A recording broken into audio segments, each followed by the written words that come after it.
Camp Liberty. Camp Liberty. Camp Liberté. Quel choix judicieux des mots. Un camp construit par l'armée américaine, avec toutes les facilités. Un camp pour la liberté. Quel mensonge! Quel art de la désinformation! Nous sommes en face d'un régime qui sait faire, qui sait utiliser non seulement les mots et les mensonges, mais aussi les armes et la violence. Et nous sommes, nous, ici, en face de ce régime, avec le verbe, avec les mots, parce que les mots sont l'arme des démocrates. Et avec ces mots, ces simples mots, une femme courageuse a réussi à arrêter la machine infernale de la folie du régime des mollahs et de ses complices en Irak.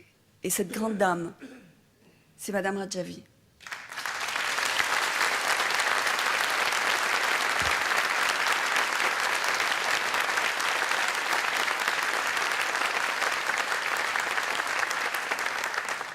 Et nous sommes tous témoins de son combat, un combat qu'elle mène depuis des années. D'abord seule, entourée de vous tous, mais seule à la face du monde, et peu à peu, avec persistance, avec intelligence, avec courage. Elle a ouvert des portes, elle a ouvert des cœurs, elle a ouvert des sensibilités. Aujourd'hui, lorsque nous parlons du camp d'Ashraf, les gens ne nous répondent pas comme il y a un an. Qu'est-ce que c'est? Aujourd'hui, les gens nous disent « Ah oui, le camp d'Ashraf ». Peu à peu, le monde s'éveille. Peu à peu, le monde commence à prendre conscience.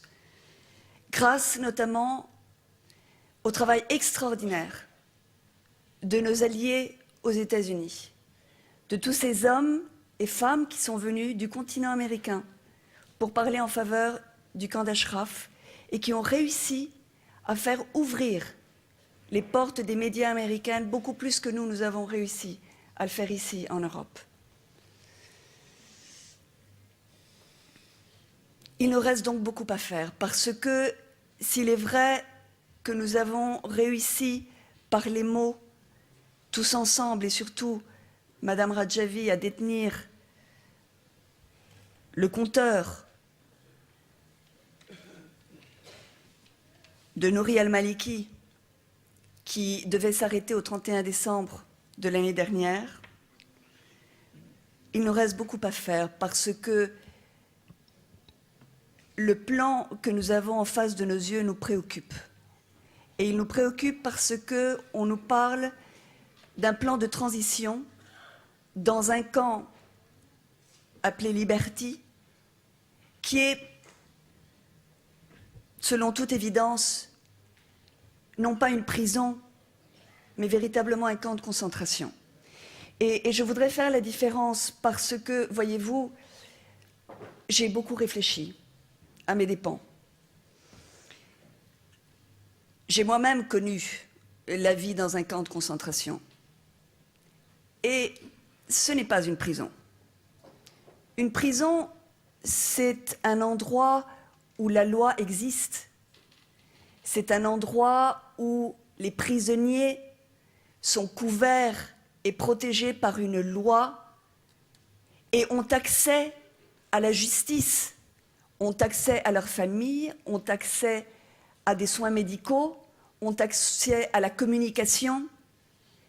Une prison, c'est dans un système démocratique un endroit de justice. Mais le camp Liberty, n'est pas un endroit de justice, c'est un endroit de violation des droits de l'homme.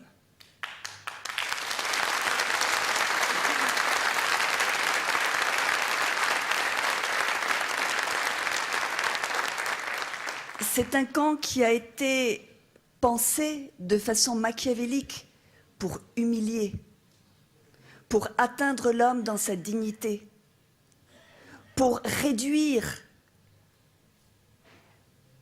la volonté des êtres humains de façon à ce qu'ils baissent la tête et ils se rendent.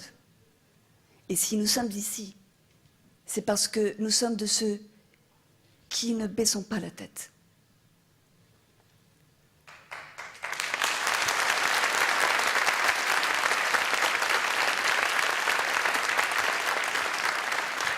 Et nous n'allons pas nous rendre, et nous n'allons pas nous rendre face aux mensonges, nous n'allons pas nous rendre face à la violence, nous n'allons pas nous vendre face au temps qui passe pour que les autres oublient. Non, nous allons être ici, constamment, pour être témoins et pour être aussi la voix de ceux qui, à Ashraf, le camp Ashraf, oui, le camp de la résistance, oui, effectivement, le camp de la résistance démocratique, oui.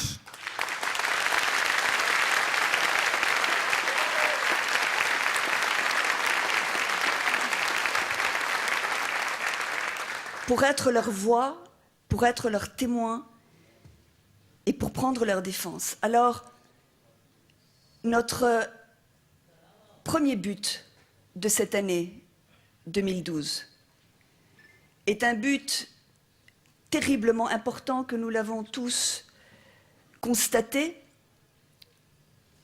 mais qui doit être redit. Il est absolument nécessaire que nous réussissions à ce que le gouvernement américain enlève de la liste des terroristes l'organisation OMPI. Cela est absolument vital.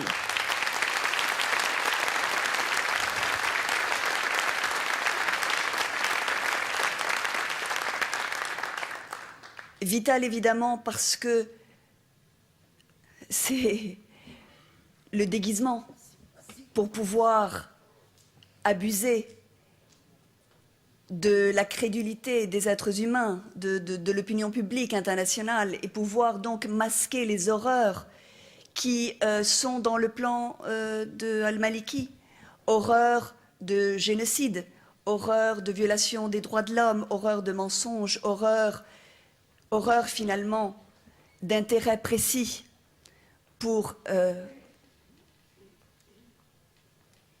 que le silence se fasse autour d'une résistance qui est quand même une résistance importante en ce moment, alors que nous assistons précisément à ce réveil du monde arabe à travers le printemps arabe et que cette résistance, ici, vous tous qui faites partie de cette résistance, vous êtes un danger.